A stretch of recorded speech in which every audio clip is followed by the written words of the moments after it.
এক রাতের মধ্যে ইরানের সভ্যতা ধ্বংস করতে চান ট্রাম্প, কিন্তু বিশেষজ্ঞরা বলছে সক্ষমতার সবটুকু ব্যবহার করে শত শত সাধারণ বোমা ফেলেও তা সম্ভব নয়। তবে কি লক্ষ্য অর্জনে পারমাণবিক বোমা ব্যবহার করবেন ট্রাম্প? এ নিয়ে যখন বিশ্বজুড়ে উৎকণ্ঠা, তখন ইরানিরা মজাচ্ছেন ব্যঙ্গ বিদ্রূপে। উপহাস করে লেখা ইরানি দূতাবাসগুলোর পোস্ট ভাইরাল সামাজিক মাধ্যমে। হরমুজ প্রণালী খুলে দিতে ইরানকে মার্কিন সময় 7 এপ্রিল রাত 8টা পর্যন্ত সময় বেঁধে দিয়েছেন মার্কিন প্রেসিডেন্ট ডোনাল্ড ট্রাম্প। ব্যত্যয় ঘটলে ইরানের সভ্যতা ধ্বংস করে দেওয়ার হুমকি দিয়েছেন তিনি। ট্রুথ সোশ্যালে দেওয়া পোস্টে ট্রাম্প বলেন, আজ রাতে একটি পুরো সভ্যতা ধ্বংস হয়ে যাবে। আমি চাই না এটা ঘটুক, কিন্তু সম্ভবত তা ঘটবে। তবে এখন যেহেতু সেখানকার চূড়ান্ত শাসন পরিবর্তন হয়েছে, কম উগ্র মানসিকতার মানুষ নেতৃত্ব দিচ্ছে, হয়তো তারা ভালো সিদ্ধান্ত নেবে, যা আমরা আজ রাতেই জানতে পারব। এটি বিশ্বের দীর্ঘ ও জটিল ইতিহাসের অন্যতম গুরুত্বপূর্ণ মুহূর্ত। 47 বছরের দুর্নীতি এবং মৃত্যুর অবসান ঘটবে। ইরানের জনগণের জন্য ঈশ্বরের আশীর্বাদ রইল। তবে যুক্তরাষ্ট্র ও ইসরায়েলের এতটা সামরিক সক্ষমতা নেই বলে মনে করেন শিয়া ইনস্টিটিউটের ফেলো এবং সাবেক রয়্যাল অস্ট্রেলিয়ান এয়ার ফোর্স কর্মকর্তা পিটার লেটনে।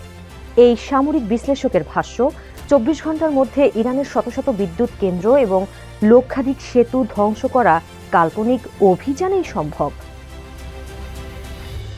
তবে মার্কিন ভাইস প্রেসিডেন্ট জেডি ভ্যান্স জানান, প্রেসিডেন্ট ডোনাল্ড ট্রাম্পের দেওয়া কঠোর আলটিমেটাম কার্যকরে মার্কিন বাহিনীর হাতে এমন কিছু অস্ত্র রয়েছে যা এখনও ব্যবহারের সিদ্ধান্ত নেওয়া হয়নি। তার এই মন্তব্যের পরিপ্রেক্ষিতে সাবেক ভাইস প্রেসিডেন্ট কমলা হ্যারিসের সঙ্গে সংশ্লিষ্ট একটি অ্যাকাউন্টের পোস্ট থেকে ইঙ্গিত দেওয়া হয় পারমাণবিক অস্ত্র ব্যবহার করতে পারেন ট্রাম্প। বিষয়টি নিয়ে তুমুল আলোচনা শুরু হলে ইরানে পারমাণবিক বোমা হামলা চালানোর সম্ভাবনা নাকচ করে হোয়াইট হাউস। ইরানের সামরিক অভিযান নিয়ে ভাইস প্রেসিডেন্টের বক্তব্যে পারমাণবিক হামলার কোনো ইঙ্গিত ছিল না বলেও দাবি করেছে হোয়াইট হাউস। অবশ্য এসবে পাত্তা না দিয়ে ট্রাম্পের বারবার দেওয়া হুমকির জবাবে সামাজিক যোগাযোগ মাধ্যমে রীতিমতো ব্যঙ্গ করেছে বিভিন্ন দেশের ইরানি দূতাবাসগুলো। এর মধ্যে জিম্বাবুয়ের ইরানি দূতাবাসের ব্যঙ্গাত্মক প্রতিক্রিয়া ভাইরাল হয়েছে বেশি। দেশটিতে অবস্থিত ইরানের দূতাবাস এক্সে এক পোস্টে লিখেছে, আমরা চাবি হারিয়ে ফেলেছি। বিষয়টি নিয়ে আরেক ধাপ রসিকতা করে কুখ্যাত যৌন অপরাধী জেফ্রি অ্যাপস্টাইনের প্রসঙ্গ টেনে বুলগেরিয়ার ইরানি দূতাবাস বলেছে, দ্বার কেবল বন্ধুদের জন্য খোলা।